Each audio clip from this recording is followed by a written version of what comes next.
weeks, we get to go back and do some of our common excuses that we hear from time to time when we're in this direction, that we hear from friends and family about why certain things aren't done or said or all that. We've been through a bunch already about not being Jewish, about but Jesus, he fulfilled the law, so we don't have to do this kind of stuff, or how the law was nailed to the cross. A lot of these are different verses that we've read most of our lives and know, and we hear certain interpretations and maybe have come to realize later that I didn't understand those the way that I thought.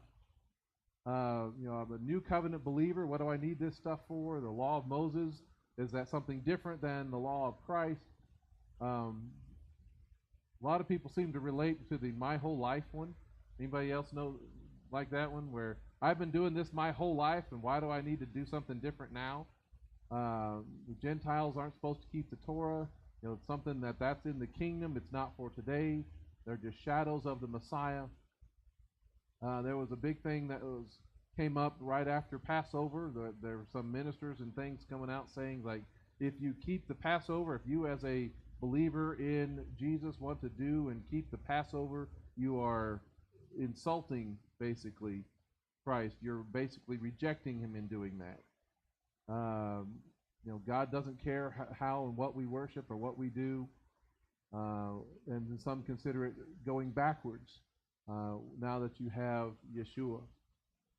This one is one that we might hear from time to time, where we talk about, aren't we in the age of grace? Aren't we in the new covenant already? Anybody heard things, at least something like that? This is the age of grace, and it's something completely different than what was going on in the past. So we're not supposed to be interested in those things, because here we are in this new day. That word grace is charis in the New Testament, talking about grace, talking about favor. It even is referred to about giving thanks. And it's that merciful kindness by which God exerts his holy influence upon souls, upon people. His grace is what draws us. His grace is what reaches out to us. Right? It's also talked about in those terms of that unconditional favor, right? You're not doing anything to earn it. You're not doing anything to deserve it. And it's the grace as almost like the noun. It's that you're in a state of grace, where it's a spiritual condition of one who is governed by, influenced by, now in that position or power of his grace and his mercy. Does this sound familiar? Anybody growing up, hearing about these things talked about like that? We looked at some of these verses before, but in this context of grace, we see things like in John 1:17, where the law was given by Moses, but grace and truth came by Jesus Christ. Now, y'all know I don't like that particular translation, right? Why do I not like that one? There's no but. But the way it's always grown up and taught, hearing, it makes it sound like these things are in opposition with each other. There's the law that came through Moses. There's grace and truth came by Jesus Christ, Yeshua the Messiah, as if grace did not exist until he came. Another one is Ephesians 2:8 and 9. It's by grace you have been saved through faith, and this is not from yourselves. It is the gift of God. It's not based on deeds, so that no one may boast. Again, that's the idea that grace, we are in this time, in this age of grace, and it didn't really exist. It didn't really govern or control or direct God's behavior and actions until Yeshua came into the world. That God did not operate with any kind of grace towards his people until Messiah was on the scene. Previously he related to them in the law, in the Torah, but now it's in and through grace. As if the way the system was set up, the way we have talked about it, the way that God set things up for his people. The Jewish people, they were designed to earn their justification, their salvation through keeping the Torah, through their good works. But now all of that's changed. Now it's just the gift of God. Once Yeshua broke the bread, he spoke about the blood of the new covenant. That's when everything changed. And a new era, a new age began. That's how it's talked about. When he had taken the matzah and offered the blessing, the bracha, he broke it and gave it to them, saying, this is my body given for you. Do this in memory of me. And in the same way, he took the cup after the meal, saying, this cup is the new covenant in my blood, which is poured out for you. So the way it's talked about, the way it's understood, in this new age of grace, what kind of commands do we have? Don't we have new commands now? Are we not? What kind of creations are we? Are we not new creations, living a new way of life? Are we not members of a new body? Are not all things made new? In this era, we put the new wine into what kind of wineskins? Oh, you put them into the new wineskins because the old has gone, the new has come, and we assume that the new is always better. And we're thankful to be in the age of grace because living in the old covenant, that must be awful and terrible. Having to live with the Torah and all those things, because grace is so wonderful. It's a free gift. I don't have to do anything to earn it or deserve it. Now that's true, but how often what we mean by that, or how that works itself out, is I don't have to do anything to earn it or deserve it, often translates into I don't have to do anything. Right? Have y'all seen that before?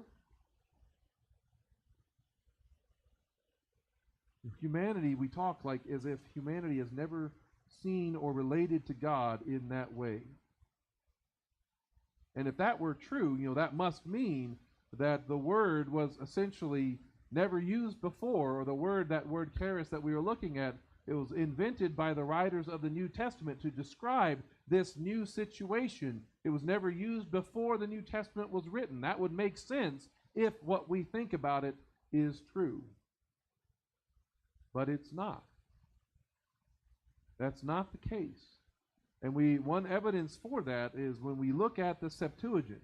That's the Greek translation of the Tanakh, of the Old Testament, that was translated some 200 years before Yeshua was born. That same word that we use in the New Testament for grace, charis, appears 76 times in the Septuagint. The first time it's used is in Genesis 6:8, where it says Noah found favor, found grace, charis, in Adonai's eyes.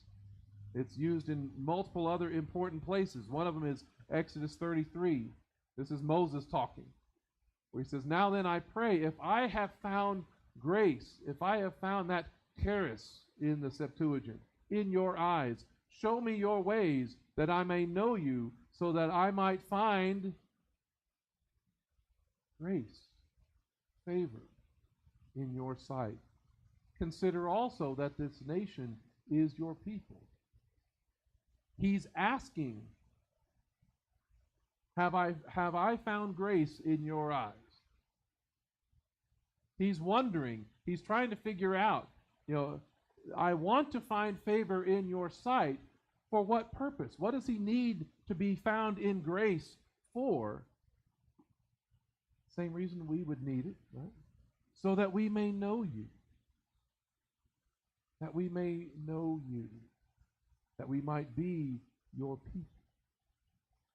That's what grace is understood to be for even then. And he gets an answer. Has he found grace? Has he found favor? Is God relating to him in that manner and in that way? Well, it kind of depends on how God answers this request of his, right? If he is saying, if I found grace, show me your ways, if he hasn't found grace, then what's God going to do? No, I'm not going to show you my ways. You have not found grace in my eyes, so I'm not going to show you anything. You've not found grace in my eyes, so I'm not going to know you. You're not going to know me. And this is not going to be my people. When you're basing it upon his request, if he has not found grace, that would be God's answer. You with me? That makes sense? And yet what does God say? My presence will go with you, and I will give you rest. Now, is that a yes or is that a no? That's a yes. You have found favor. You have found grace in my eyes. Otherwise, he would not go with them. Otherwise, he would not give them shalom. He would not give them rest. That unmerited, undeserved favor, mercy, and kindness. He has said, you have found favor in my eyes. You have found grace. You know, it compares to a couple of words. We talked about some of these on Wednesday. The word chen in Hebrew, that shows up about 70 times in the Tanakh. There's another one, chesed, about mercy and such. That's about 250 times. This grace, this mercy, this kindness that was not earned or deserved, that was always his way of dealing with his people. Everything he did in reaching out and calling them was an act of grace on his part. Did the Israelites, did the Jewish people deserve the position and the calling that they received? Did they do anything? Were they bigger, better, stronger, faster, any of those types of things to deserve the calling of God and him working in them? Thank you. No, they hadn't done anything to deserve that.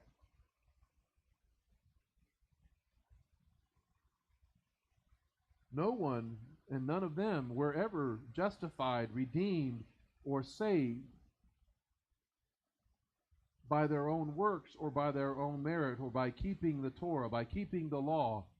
You know, the Torah does not and cannot save.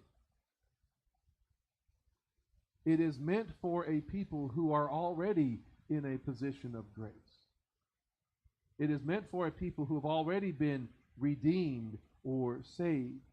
So by saying, you know, we're in this age of grace, you know, people, when they say that, they may not intend it, but what they're really saying is that they're implying that God has changed his standard, that God has changed his mechanism for how he is intending to deliver and justify his people, that salvation has changed, that, you know, in the Old Testament he had a way of saving the Jewish people, but now he has a new way of saving people. You know, but his people have always been saved, been given righteousness by trusting in the promise of God, by trusting in the provision of God. They've always been justified or saved by faith. Faith in what God has said he will do. So even Abraham is given as an example of salvation, of redemption, of justification, because he believed in God's promises. He believed in that future. Right? Paul talks about that in Galatians chapter 3. It says, just as Abraham believed God and it was credited to him as righteousness, know then that those who have faith are children of Abraham. Right? He's writing this. Oh, you can't see it. Well, there you go.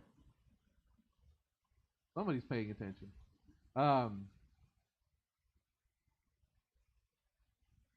Those who have faith are children of Abraham. Paul is pointing these people back, these mostly Gentile people, back to this understanding of your example of faith is Abraham. It goes on in verse 8, he says, the scriptures foreseeing that God would justify the Gentiles by faith, by the same kind of faith, by the same mechanism of faith that Abraham had. He would justify the Gentiles by faith, proclaimed the good news to Abraham in advance, saying, all the nations shall be blessed through you. And so then the faithful are blessed along with Abraham, the faithful one. Abraham knew about God's grace. He knew, he personally experienced it.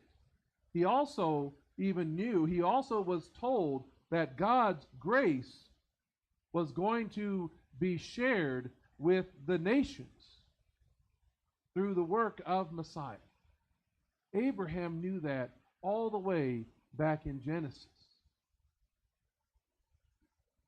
Yeshua even said in John chapter 8 that Abraham looked forward to seeing his day, the days of Messiah, the days when God was fulfilling these promises. He looked forward to seeing his day, that he saw it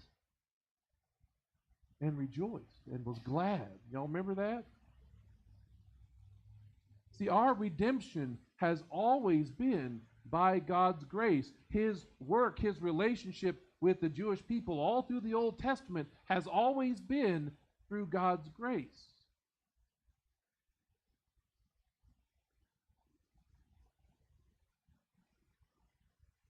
You know, it was God's grace that protected the tree of life.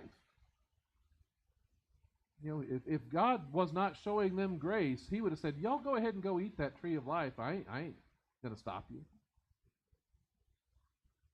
Then you'll be stuck in that condition forever. His grace put an angel to bar their path. You know, it was grace that called Abraham out of idolatry and made those covenant promises. You know, Abraham was in the midst, surrounded by a nation and a culture that had all sorts of gods. And he might have been asking the question, well, man, I don't really know if any of these things are right. But God didn't have to answer him. God didn't have to call him and tell him to leave and go to the land that he would show him. His grace did that. You know, in Genesis 22, when he took Isaac up on the mountain, he was about to take the knife and slay his son. It was the grace of God that stopped him. It was the grace of God that provided the ram in his place, which was foreshadowing the fact that he was going to provide the one that he loved. It was God's grace, really, that sent Joseph down into Egypt. Now, that doesn't really sound like much of an act of grace. Thanks, you know, especially if you're Joseph. Man, I could have done without that kind of grace, right? But it was grace that sent him down there. What was intended for evil, God intended for what? For good. Because it ended up saving his whole people, his whole family. It was his grace that redeemed Israel from Egypt. They didn't deserve it. They weren't keeping the Torah at that point. They hadn't been given the Torah. So they weren't going through all the legalistic or the keeping of the Torah in the temple. None of those things. They weren't doing any of that, and yet he redeemed them. And in what we have had a hard time understanding, that giving them the Torah at Mount Sinai was also an act of his grace. That goes up against what we grew up thinking about grace. But the Old Testament, because I grew up hearing, at least to a large extent, that the Old Testament law was based on law, and that's clearly bad. And the New Testament is grace, which is clearly good. Right? Again, that goes back to that's not what Scripture says, and we go back to that John 1:16 passage, where he says, out of his fullness we have all received grace on top of grace. He's talking about two examples of grace that are being given by God. That's actually how the NIV translates this one. That's one of the few times that I think it does better. But it says, grace in place of grace already given.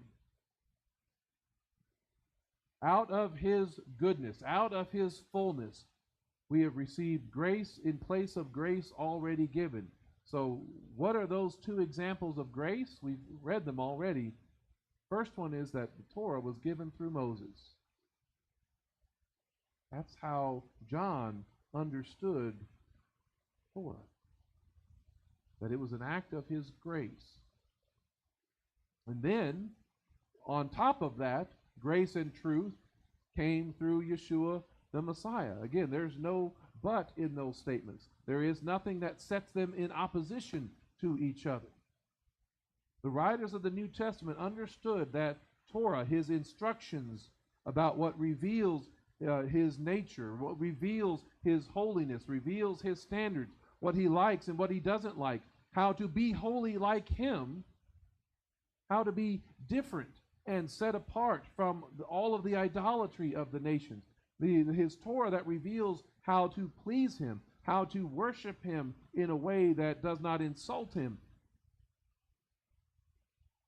That's what his Torah is for. And it's an act of grace. Now imagine for a second what it would be like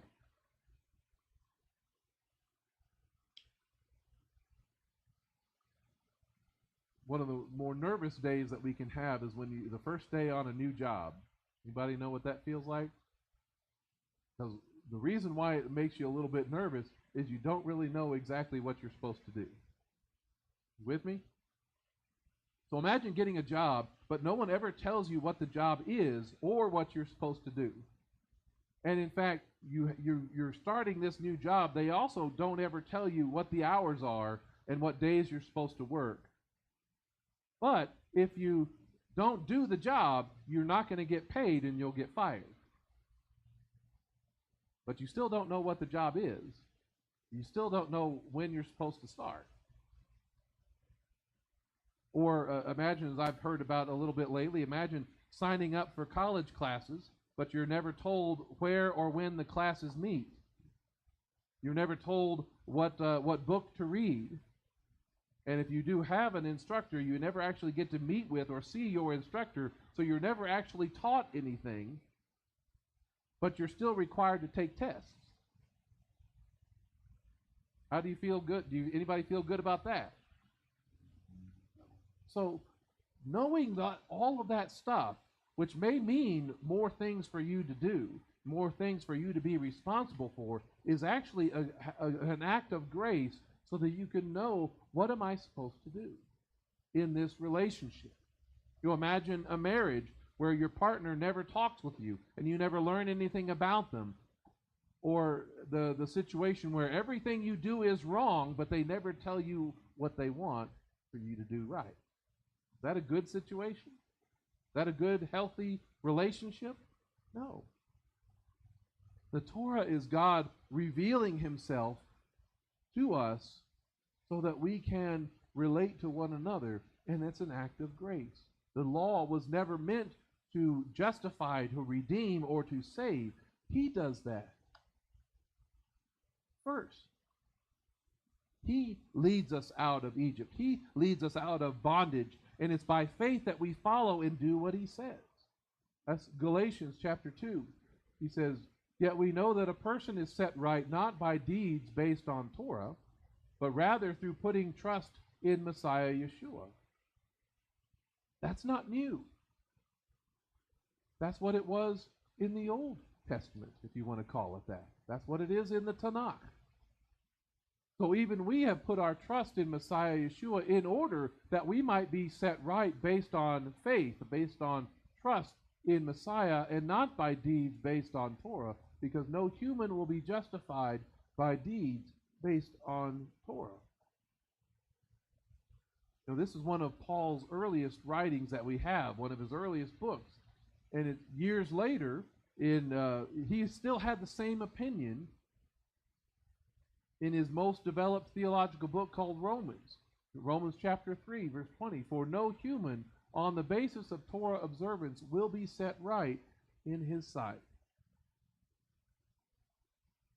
Now, I want to, if you don't know this already, and I suspect many of you do, but Paul was a Torah scholar, right? Y'all know that. With me on that. He was, I call him like he's the Supreme Court justice of his day. He's somebody that would be on the intellect of our level of the Supreme Court. But, you know, he knew that truth. He knew that no one was set right in God's sight, in Adonai's sight, based on Torah observance. He would have known that before he ever met Yeshua. If you didn't know that already, you need to know that.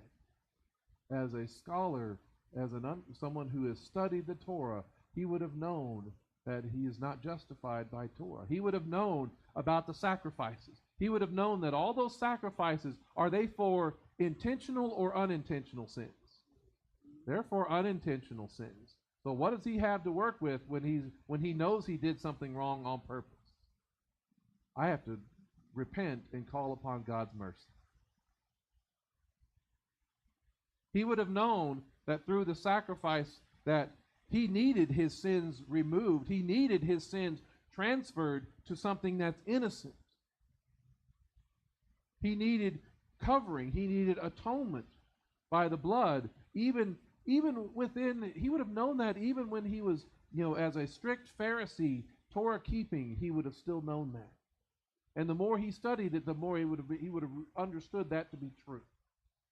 His hope would have always been in the coming promise, in the Messiah and the establishment of the Davidic kingdom. That was always what he was hoping in and trusting in. That has always been the good news. That has always been the message of grace and hope that Adonai has been revealing all along. That he's been preparing everything for in giving of the Torah, in sending of the prophets, revealing all along and preparing just the right time to send his word, just the right time to send the Memra that we've talked about, his Messiah. Galatians 4 talks about it like this. When the fullness of time came, God sent out his Son, born of a woman, born under the law, to free those under the law so we might receive adoption as sons. That whole idea of the fullness of time is basically saying when everything has been put in place, when everything has been prepared for this grace to be poured out, when did all that preparation take place? Through the prophets, through the Torah. That grace has been building up to this moment, and it was even necessary that he come in a time when the law was still in place to free those under the law so we might receive adoption. Now, sometimes people will use that passage as like, well, see, that just proves that we should all be out from under the law. Is that what that really means? Not at all. There are two aspects to the Torah, to the law, aren't there? There's blessing and there is curse. Blessings for keeping it, curses for not keeping it, for breaking it. That's what sin is the breaking of the Torah. To free those under the law, he's setting free those who should be receiving that curse, should be receiving that for the breaking of the Torah. Yeah, we need to be out from under that. But do we really want to be out from under the blessing? No. We want to be under the blessing of that, because that means that we are relating to him, we are pleasing him, we are holy as he is holy. We actually want that. That's grace. We want to be under the grace of his blessing. See, all Adonai has been doing, starting with Abraham, going through Moses and all the prophets, has been laying this foundation, building towards this right moment that Messiah may come and make atonement for his people. And one of those requirements was one that we looked at a little bit earlier in the Torah service. According to Daniel 9, the temple still had to be standing in order for that to take place. It talked about after Messiah had been cut off, that this prince of the foreign nation would come and destroy the city and the sanctuary. Like that happened shortly after Yeshua came. And that means that no one after the destruction of the temple can be the Messiah, because no temple exists. Bar Kokhba could not have been the Messiah in the 130s AD. That Rabbi Akiva was wrong, was false in pronouncing him such. Otherwise, you're saying that Daniel is a false prophet. That's what that means.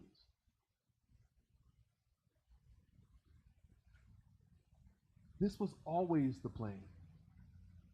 Grace has always been his way of relating to his people. Nothing new has started. Nothing changed from God's ongoing plan of redemption. In the world Yeshua was born into, there were only two options.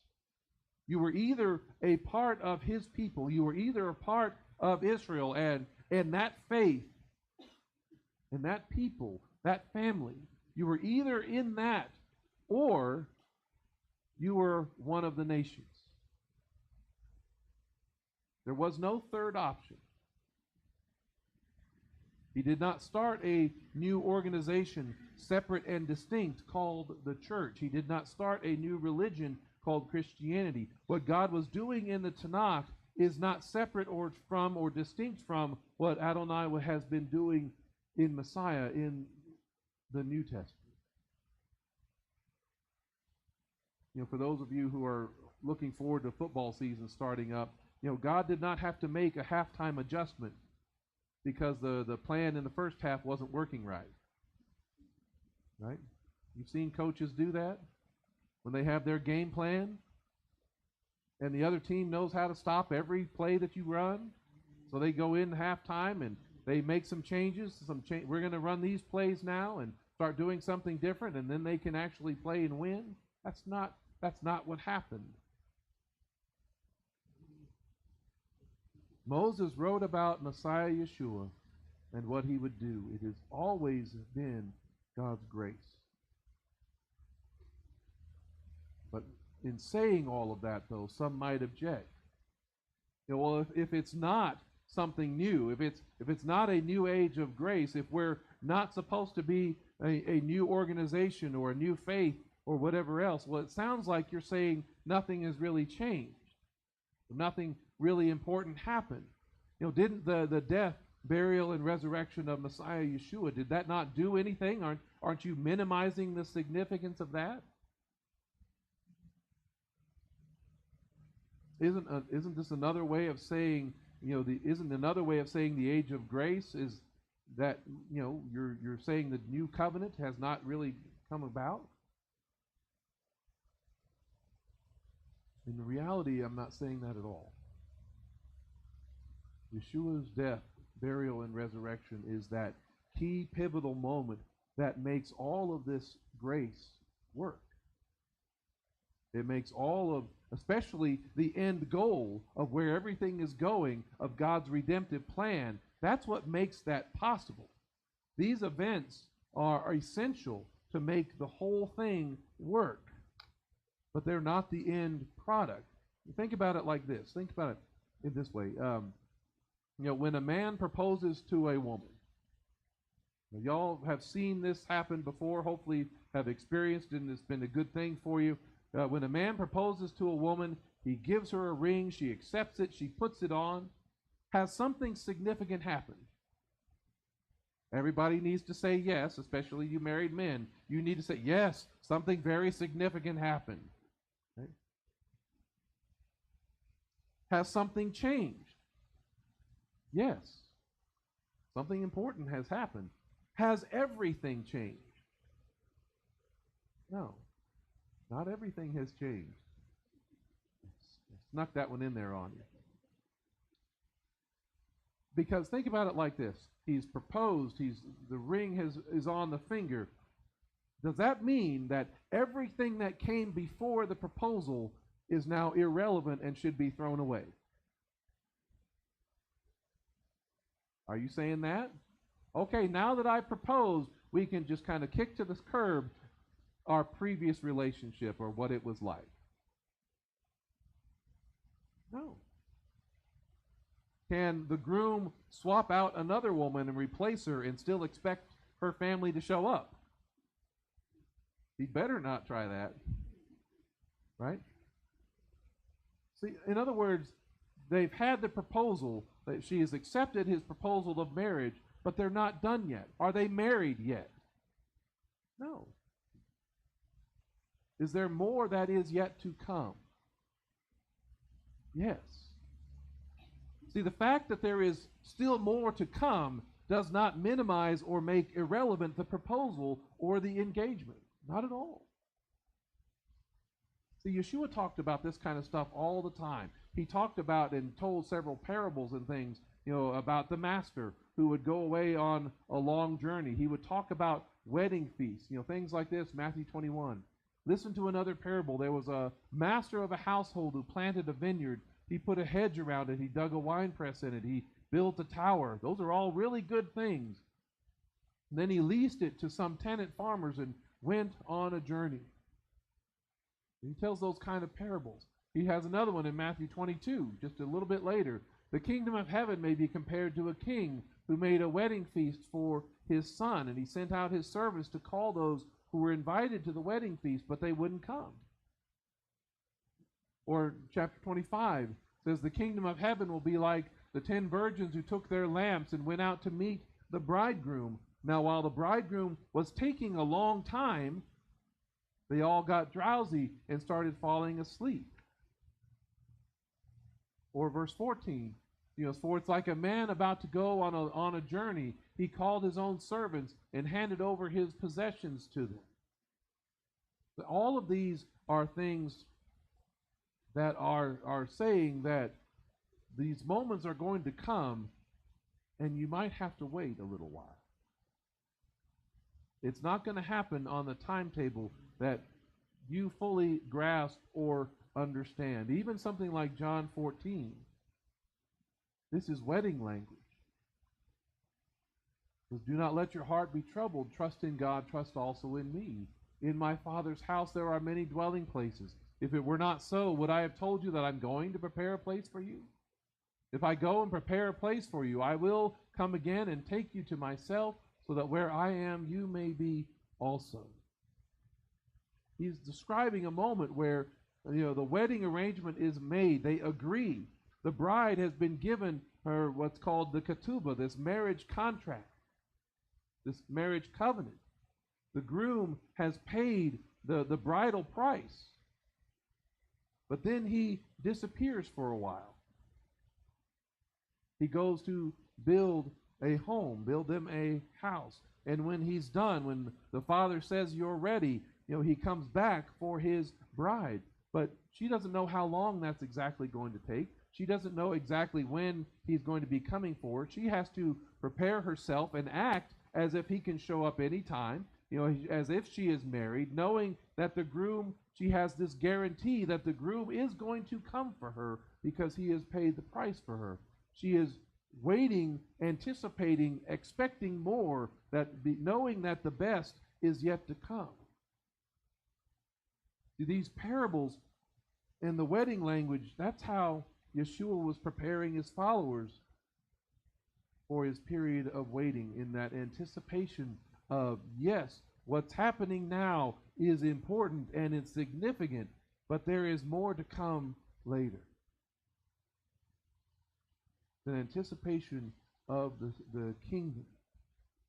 Messiah is the bridegroom coming for his bride, those who have faith and trust in him. He's paid the price for her freedom. He's made that down payment. That's language out of Ephesians, where he says, in him you also were sealed with the promised Holy Spirit when you heard the word of truth, The good news, the gospel of your salvation, and when you believe, the Holy Spirit is the down payment of our inheritance until the redemption of the possession to the praise of his glory. That also could be understood as wedding language. He's paid the price. He will come for what is his. Even the feasts teach about a long summer of waiting between the spring feasts, the first coming of Messiah, and the fall feasts, the second coming of Messiah. All of this is grace. He is preparing us.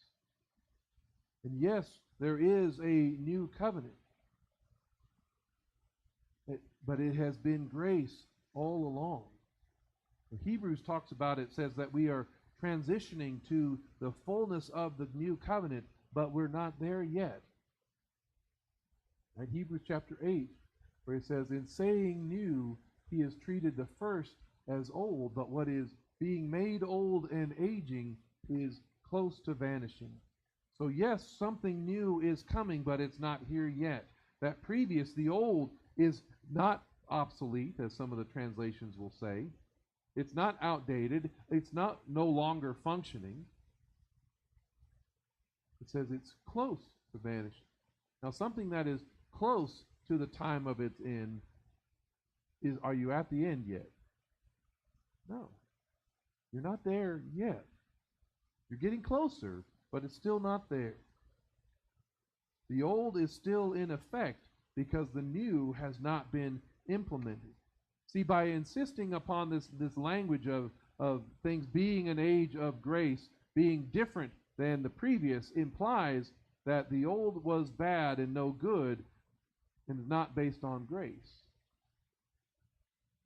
But Paul says in Romans, talking about the Torah, talking about what we think of as the law as something bad, it says that the Torah, he says, is holy. The commandment is holy, righteous, and good. We talk about it as if it's bad, but that's not what the Scripture says. His Torah is still grace. Hebrews insists that the problem was not with the Torah, was not the terms or what God required in it. There's nothing wrong with what it says, but there is still a problem. Admittedly, there's still a problem. For if that first one had been faultless, there would not have been need or discourse seeking this second. Now he's about to identify the source of the problem. It is for finding fault with them. He says, behold, the days are coming, says Adonai, when I will inaugurate a new covenant with the house of Israel and with the house of Judah. The fault was not with the text. The fault was not with what was written or on the tablets of stone, the terms of the Torah, but the fault was with the people who received it. Because they were still broken. They were still saddled with that corruption of sin. They would never be able to live in the new covenant, live in his presence, unless they have been redeemed and their sin fully dealt with and removed.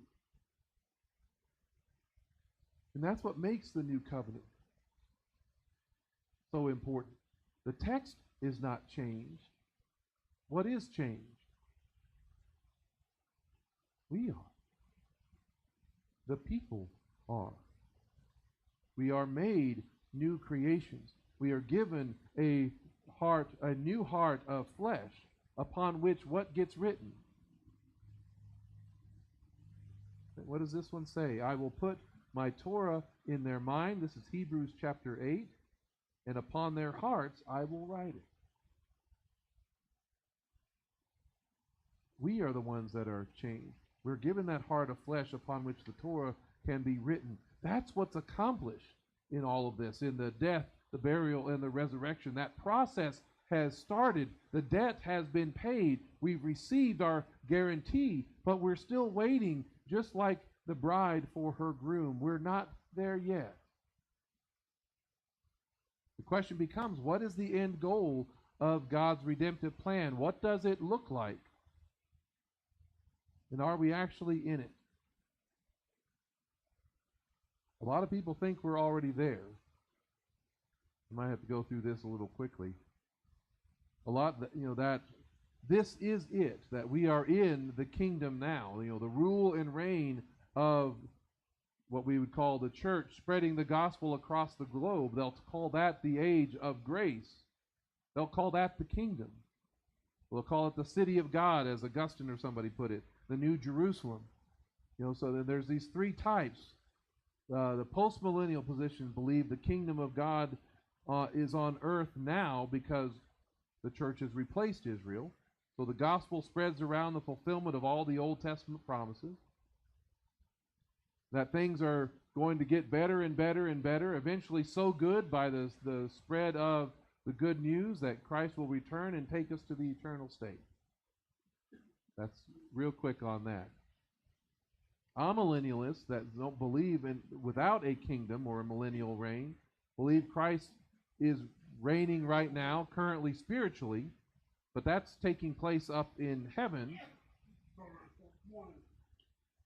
But again, it's based on the fact that the church has replaced Israel.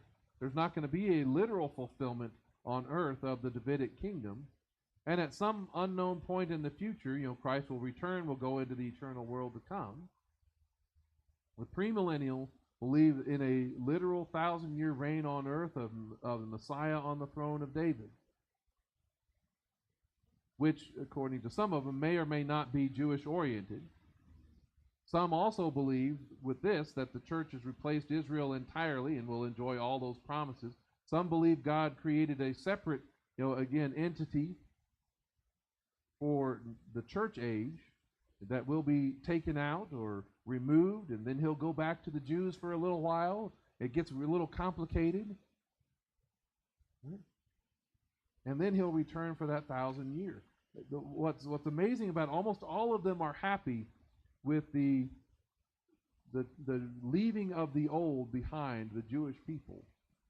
They're almost all on some level happy with that, and that he's starting something new.